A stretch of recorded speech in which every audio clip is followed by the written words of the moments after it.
Can you get addicted to cocaine? Is it actually truly possible to get addicted to cocaine? Because you're going to run into a lot of people out there that don't think you can be addicted to cocaine. And if you look at a brain scan of somebody who does cocaine, the difference between falling in love and that first feelings of falling in love during that brain scan and a bump of cocaine are the same. So let that sink in for a minute. If falling in love, how your brain is when you first fall in love, is the same as a bump of cocaine, I personally believe that cocaine is a very addictive drug. If you're new to the channel, hit the like and subscribe button. What's up, guys? My name is Eric, and I'm a recovering cocaine and alcoholic addict. And I share a lot of my stories and experiences just for anybody out there struggling. And a lot of times people out there don't realize how addictive cocaine is, or don't even believe that you can become addicted to cocaine. Because you don't hear a lot on cocaine addiction. You don't see cocaine addicts underneath an overpass with, cocaine baggies spread around them, but you do see heroin addicts. You don't see cocaine addicts necessarily with all their teeth missing, no job, homeless, living in a trap house. Where you do with meth addicts and you see with other addicts. With cocaine addicts, it is one of those that there is this stigma almost around it that this drug is not addictive. And what it does to our brain is so different than what people really sometimes truly understand. And I did a lot of research out there, and they did brain scans, and the brain scans showed if somebody who fell in love for the very first time, just falling in love, how your brain reacted, that happiness, that dopamine, all that in your brain, it showed the same as somebody who just did a bump of cocaine. And let's face it, we can get addicted to love. We all want to constantly fall in love. We all love that feeling of falling in love. And man, if you could have that feeling every single day, all the time, try and tell me that can't be addictive. I got addicted to cocaine, and it became an obsession of mine. I gave everything that I had to just get high because I flourished on that feeling of cocaine. So when it comes down to it, it is an addictive drug. And the struggle with it, though, I feel from at least my experience, is that it was so much of it's mental.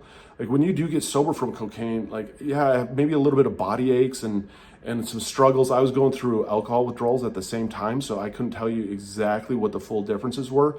But when it came to alcohol, my addiction going through the sobriety process was very physical. But with cocaine, it was extremely mental. It's Friday night, let's party. It's Saturday night, let's party. It's Sunday night, let's party. It's any day of the week, let's party. I'm not in a good mood. Okay, let's do a couple lines. It was that cure-all, fix-all for me that made me instantly happy. It made me instantly full of joy. It made me where all of a sudden I couldn't do that. So it was like I started going to war with my brain because any of the emotions that I was feeling in life that were negative, I now had to start to deal with. I didn't have this quick fix. Because doing that line of cocaine, those couple lines of cocaine, right off the bat, put me in a good mood. It put me in a better place. It put me happy. It put me excited. And now I have to deal with this. And it's a struggle when you have numbed your emotions, you've numbed your feelings so long to not be able to default to that numbing. And that is what addiction is. There are always two sides to addiction, and especially the sobriety process, there are sides to that, of the physical side of it, that physical withdrawal side of it, and that mental withdrawal side. And yeah, the physical side is a difficult challenge. Don't get me wrong. Anybody who's went through any kind of physical withdrawals, that they suck and it's painful and it's a struggle.